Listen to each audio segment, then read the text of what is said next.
Cette semaine, je suis en PLS total à cause de ce sujet du Maroc qui m'a à nouveau causé des difficultés. Il y a une question que j'ai pas réussi à faire, donc défi dans les commentaires. Celui ou celle qui arrive à me faire la solution la plus élégante sera mis en avant sur la chaîne la semaine prochaine.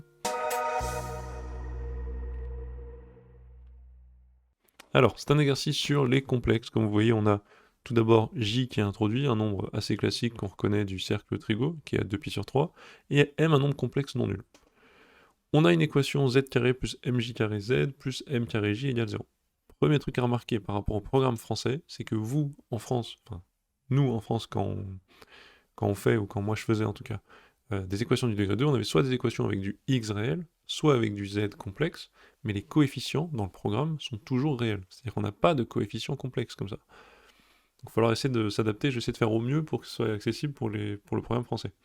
Première question, on vous dit, calculer quelques propriétés sur J. Bon, J3 égale 1, c'est très rapide, hein, on écrit J au cube avec les puissances, en fait les propriétés des puissances, ça nous fait E de 2ip sur 3 au cube, les 3 se simplifient, on a E de 2ip, ça fait 1.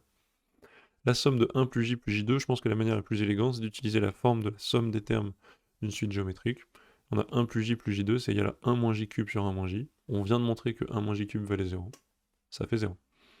Là, ça se complique un peu, donc on nous dit, on prend en compte ça. Ok, il y a des coefficients complexes, apparemment on peut calculer un déterminant. Même si c'est hors programme pour... si vous êtes français, en gros, même si c'est hors programme pour vous, on peut quand même le faire, on peut faire le petit calcul ici. Donc calculons delta, on suppose que delta c'est quand même... on comprend que delta ça va être la même formule que dans le cas réel. Donc on prend b carré, donc ce truc là au carré, moins 4 fois ac. Là, il faut être astucieux. Il faut utiliser tout ce qu'on a vu, enfin tout ce qu'on a déjà vu précédemment. Donc j'ai mj carré au carré moins 4m carré j. Tout de suite, mj carré, c'est du mj puissance 4. Donc il y a m2 et j puissance 4 que je sépare astucieusement en j3 et en j. j3, hop, ça dégage, ça devient 1. Ensuite, j'ai moins 4m carré j, ok. Donc je remarque que m carré j est en facteur de 1 moins 4, moins 3. Donc j'ai moins 3 m carré j. Très bien. Je suis pas encore exactement à ce truc-là. Donc j'ai m carré qui est là, mais j'ai 1 moins j carré. Est-ce que 1 moins j carré ça vaut moins 3j? Aucune idée. En fait, dans ce cas-là, au lieu d'essayer de galérer pour passer de là à là, je vais juste prendre le truc qu'il y a ici, le développer et voir si je tombe bien là-dessus. Si c'est le cas, la question est finie. C'est un peu une technique de Sioux, mais ça va marcher. On le fait. 1 moins j au carré, c'est quoi? C'est 1 moins 2 fois j plus j au carré. Ok? Ben, je vais écrire ça, c'est... Ça me rappelle... Excusez-moi, ça me rappelle 1 plus j carré égale 0. Donc qu'est-ce que je fais? J'écris que c'est 1 plus j carré plus j moins 3j. Parce que je rajoute un moins j. Ben, parfait, ça fait moins 3j, c'est exactement ce que je cherchais. C'est bon.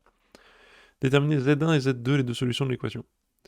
Alors, là, moi je trouve que ce qu'on peut faire, pour éviter en plus, pour rester avec les outils du programme, sachant qu'on est dans un domaine hors programme par rapport au programme français, ce qu'on peut faire, c'est remarquer des choses. Moi, ce que je conseille toujours à mes étudiants, c'est de trouver les racines évidentes. Peut-être que là, il y a des racines évidentes. Et en fait, on se rend compte assez vite que c'est le cas. Donc si on essaye, par exemple, m, on se rend compte que m est racine évidente. Pourquoi? Parce que j'ai m carré, bon, plus m fois m, donc m carré j carré, plus m carré fois j. Donc je peux simplifier, enfin, je peux factoriser par m carré si vous voulez, et je me retrouve avec m carré facteur de 1 plus j carré. Ça fait 0. Alors, l'astuce ensuite, c'est de se dire, ben, si z1 égale m, comme je sais que normalement le terme c, c'est-à-dire que quand on a le terme constant ici, c'est égal au produit des deux racines, on peut présupposer, on peut se dire, allez, vas-y, c'est dans le monde des complexes, mais avec un peu de chance, la propriété reste vraie. Il n'y a pas de raison, parce que si on factorise z-z1, z-z2, on comprend bien qu'en développant, ben, le terme constant, ça sera le produit des deux, donc normalement ça fonctionne. Et ben, je trouve tout de suite, vu que j'ai m qui est une racine, je trouve le fait que mj est la seconde racine. Et donc là, ça va super vite. Très simple à vérifier, si vous voulez, vous pouvez mettre mj dans l'équation, vous allez voir, ça fonctionne, ça fait bien 0 quand on fait la somme. Donc ça, c'était ma petite astuce. Donc soit pour les élèves du programme marocain, bah, vous prenez pas la tête, repérez les racines évidentes. Pour les Français qui se disent que c'est un peu hors programme, cette technique permet d'aboutir. Question B, on vous dit, enfin question suivante, on vous dit, question 3, on suppose que m égale 1 plus i. Donc déjà, m égale 1 plus i, ça va être vraiment uniquement dans cette question, c'est un cas particulier de la valeur de m, et c'est un nombre qu'on connaît, qu'on aime bien. Tout de suite, je l'ai mis ici. Tout de suite, il faut savoir ça par cœur. 1 plus i, en gros, c'est un nombre qui est ici, donc il est dans le long de pi sur 4. Et 1 plus i, bah, la distance ici, vu que là on a 1 et 1, la distance ici, la distance à l'origine c'est racine de 2. Donc 1 plus i, tout de suite on l'écrit racine de 2 e i pi sur 4, parce que ici en fait la factorisation, le fait de mettre tout en forme exponentielle va nous aider. Donc on me dit montrer que z1 plus z2 puissance 2022 est un imaginaire pur. Faut pas trop paniquer, faut se dire on y va doucement, c'est une de ces questions un peu, voilà, il y a 2022 pour rigoler. On y va doucement et on regarde. Donc on calcule z1 plus z2, on trouve m plus mj. Bah ouais, c'est les deux solutions qu'on a trouvées juste avant. M plus mj, ça fait m fois 1 plus j. On a m comme je vous ai dit, on a j qui vaut e i 2 i pi sur 3. Enfin e 2 i pi sur 3, pardon. Donc voilà. Mais j'ai surtout 1 plus j. 1 plus j, bon, c'est chiant, c'est deux éléments, ils sont en somme. Ça m'intéresse pas trop. Moi, ce que je veux, c'est quelque chose de compact. Donc je me souviens que j'ai 1 plus j2 égale 0, qui est d'ailleurs écrit ici. Et je vais utiliser le fait que 1 plus j, ça vaut, tout bêtement, moins j2. Donc j'écris ça comme ça. Z1 plus Z2 égale, donc je fais apparaître tout ce que je veux, racine de 2 e i pi sur 4 fois moins j2. Ça fait racine de 2 e i pi sur 4, j carré, ça sera e 4 i pi sur 3. Et le moins 1, je le transforme en e de moins i pi. Parce que moins 1, si vous vous souvenez de votre cercle, il est ici. Ça correspond sur le cercle Trigo, il y a 0, il y a 1 pardon, qui vaut e de i puissance 0. Et là c'est e de i pi ou e de i moins pi. Et donc je peux faire ensuite la somme de tout ça. Donc j'ai 4 i pi sur 3 moins i pi, ça fait 4 moins 3, donc 1 pi sur 3, plus 1 pi sur 4, ça fait 7 pi sur 12. Et donc là je me dis, attends, 7 pi sur 12, je veux qu'une certaine puissance de ce truc-là, donc il faut réfléchir comme ça avant de se lancer, je veux qu'une puissance de ce truc-là soit un imaginaire pur. Bon, pourquoi pas? En fait, l'idée c'est quoi? Si je me dis, si je le mets en puissance 2, j'ai du 7 pi sur 6. C'est pas encore ça, mais si je le mets si je le mets pas en puissance 2, mais en puissance 6, bah ce truc-là, il y a du 12 qui va dégager, il va rester du 2. Moi, imaginaire pur, je sais que je vais être le long de l'axe ici. Donc je vais être soit avec un argument de pi sur 2, soit un argument de moins pi sur 2. Donc en fait, mettre ça à la puissance 6 va fonctionner. Je me dis que ça va marcher. Je regarde vite fait ce qu'on me donne ici, je pense à cette puissance 6 qui me ferait dégager le 12, pour faire apparaître un 2, un pi sur 2. 2022, je me dis, attends, 2 plus 2 plus 2, ça fait 6, c'est divisible par 6, ça va peut-être fonctionner. Donc, je vais le mettre en puissance 6. Z1 plus Z2 puissance 6, ça fait racine de 2 au carré puissance 3, donc ça fait 2 au cube, fois E de I 7 pi sur 2. 7 pi sur 2, je peux enlever un certain nombre de paquets, j'enlève 2 pi, ça fait 2 au cube fois E de I 3 pi sur 2, on a dit 3 pi sur 2 c'est moins I. Donc ça fait 2 au cube fois moins I, ça appartient bien à l'axe des imaginaires purs. Ensuite il ne me reste plus qu'à mettre ça à la bonne puissance pour trouver 2022. Ça va pas être trop compliqué, il faut juste faire la division de 2022 par 6, on trouve 674 quand on divise par 3, et ensuite 337. Là je vous ai mis le calcul comme je le fais dans ma tête. Donc c'est parfait, on a 6 fois 337, puis on va se dire, ok, Z1 plus Z2 puissance 2022, c'est le puissance 6, mis à la puissance 337. Donc je me retrouve avec du moins 2 au cube puissance 337, fois I puissance 337.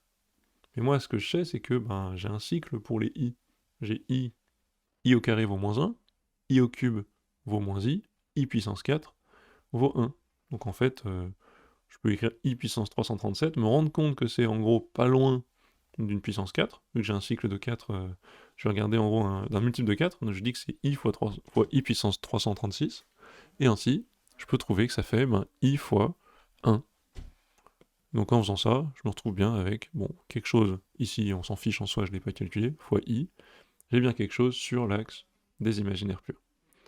Alors, on va ensuite passer à toute une partie sur une transformation géométrique, et vous allez voir que c'est là que j'ai eu une difficulté.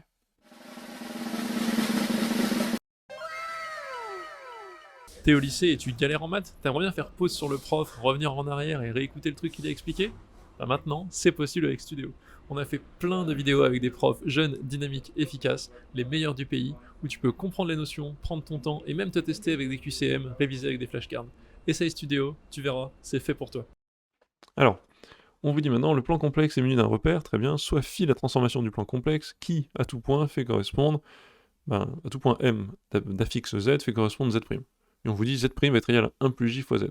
Bon, encore une fois, le sujet du Maroc n'est vraiment pas tendre, c'est des trucs qu'on faisait à l'époque, mais moi je l'ai vu à peine ça en 2007 en France, donc pour avoir ce genre de truc au bac, je pense qu'on peut attendre encore quelques années pour y retourner. Alors, déterminer la nature et les éléments caractéristiques de l'application phi. Je vais vous le faire rapidement, en gros, je vais pas vous faire le cours entier sur qu'est-ce que c'est, les différentes transformations et leurs caractéristiques, je vais juste comprendre celle-ci, puis on va bien voir ce que ça donne. Tout de suite, le 1 plus j, ça c'est un réflexe qu'il fallait choper dans tout l'exercice depuis le début, je le remplace par moins j carré. Comme ça me fait un truc compact.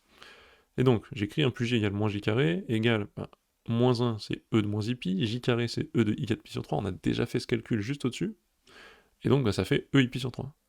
Donc je me retrouve avec un z' qui est égal à z fois e pi sur 3. Donc en fait, j'ai deux nombres, donc le nombre de base et son image, qui ont le même module, mais un argument différent. Donc j'ai pris quoi? J'ai pris z, je l'ai tourné de pi sur 3. Parce que l'argument de z', c'est le même que z plus pi sur 3. Le module étant le même, je reste sur un cercle de même rayon, et ensuite je me déplace dessus. C'est donc une rotation d'angle pi sur 3 autour de l'origine, tout bêtement. Alors, on considère 3 points, A, B et C d'abscisse M, MJ, MJ carré, leurs images ensuite par phi, et les milieux des 3. Montrer que on a A', B', C' comme image qui valent tant. C'est pas très compliqué, on regarde. A' c'est phi de M, c'est 1 plus J fois M, 1 plus J c'est moins J carré M, très bien. B' c'est phi de MJ, c'est 1 plus J fois MJ.